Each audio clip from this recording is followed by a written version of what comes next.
What's up, everybody? Joel here, and tonight's episode of Doing Date Night is brought to you by trying new things. And no, I don't mean that as a euphemism for other dirty activities. Now, I've cooked a lot of things in my time, but one of the things I've never done is a pasta from scratch, which is almost criminal, really. And before you get on my case and say, Joel, you worked in restaurants, how can you not have made pasta from scratch? Nobody makes pasta from scratch. I'm sorry if I'm bursting your bubble, but it just doesn't happen. But now that I have done it, I can say I absolutely adore doing it. It's not that hard to do, lots of fun, and I'm going to do it again, absolutely. So you'll notice here that I put everything together and whisked everything up in the bowl of flour until it sort of starts to absorb everything around it and creates a nice dough, and I'm going to knead the ever-loving crap out of that dough for a nice long time. I did not measure any of these ingredients, although I would say it's somewhere between 2 and 3 cups of flour, about 5 to 15 milliliters of oil, half a teaspoon of salt-ish, and about 3 eggs, and that's how I created this dough right here. If you're like me and you end up cooking with feeling more than actual recipes, this is perfect. I find that making pasta is kind of like having sex in that no one really tells you how to do it, but I mean, you can do it. You can figure it out. And apparently it was important that all the flours were pointed upwards. So we're going to do kind of a not carbonara, but kind of a carbonara. So I got some Italian sausages here, just mild Italian sausages, and I'm going to pull all the meat out of the little condom casing here, and I'm going to do that with 2 full sausages. And of course, for like a true carbonara, you'd use guanciale. You could also use thick cut bacon as a substitute, but I didn't have either of those things, so we're using the sausage.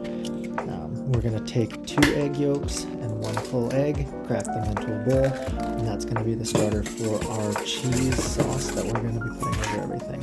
So I'm just giving those a quick whisk, putting it aside, and getting ready with the cheese.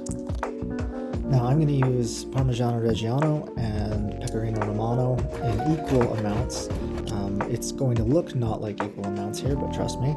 And yep, just break the end off, that's perfect. Just do that every time. It's very, very important. Alright, we're going to grate both of those up, and like I said, it's going to look like equal amounts, or non-equal amounts, but I'm going to save some of that for the very end that's not going to go into the actual sauce. We're going to put that directly into our egg mixture, give it a quick whisk, and put it aside. We're also going to do some mushrooms in this, so we're doing kind of a sausage and mushroom carbonara, which for the purists will make it not a carbonara. Now, for the astute listener, you'll notice that some of the clips have sound and some of them don't, so it's like half ASMR and half not. We likely would have had all ASMR going on, except for it's amazing how someone watching a horror movie in the background makes it sound like you're watching happy time fun type videos in the background. So yeah, some of the clips do not have sound on them.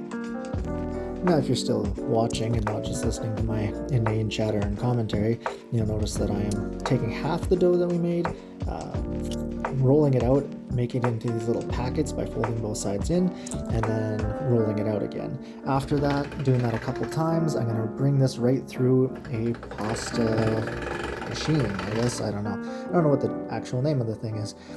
If you don't have one of these, you can just roll it out until you get the same kind of sheets, and then roll it up like a big tube, use a knife to cut it, and still get some nice, long noodles.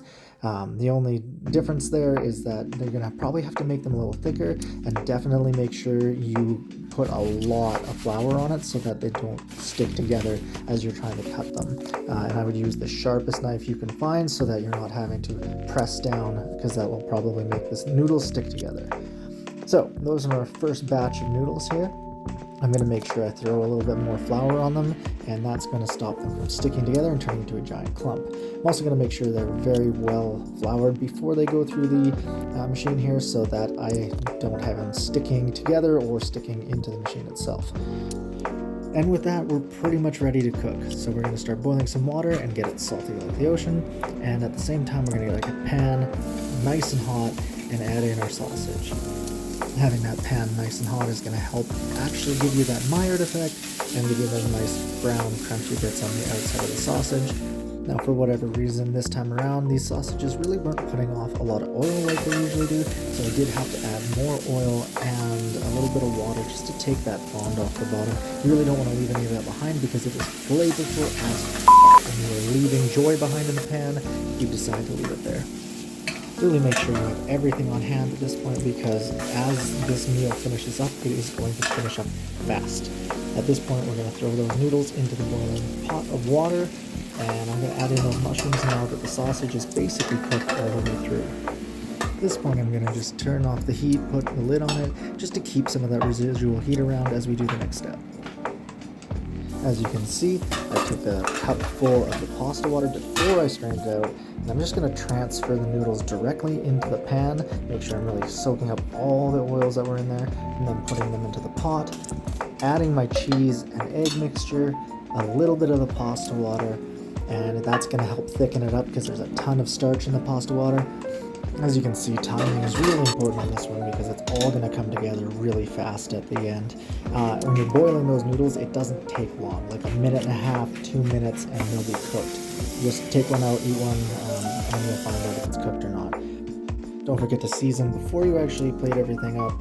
You'll notice that I put a little bit of lemon juice in there. I just like to do that because it brightens up the flavors, and then we put some salt and pepper on it. And now I'm actually adding some more salt, but flaky salt on top, as well as the leftover cheese that we didn't put on before. And that, everybody, is it. It's rich, it's creamy, it's flavorful, it's awesome, it's cheesy as hell, kind of like me, and it's just fucking fantastic. Anyway, don't forget to like, comment, and subscribe. If you end up trying the recipe, let me know how it turned out. Also, don't forget to hit that bell so that you're notified when any new episodes come out. We try and put something out every Monday and Friday.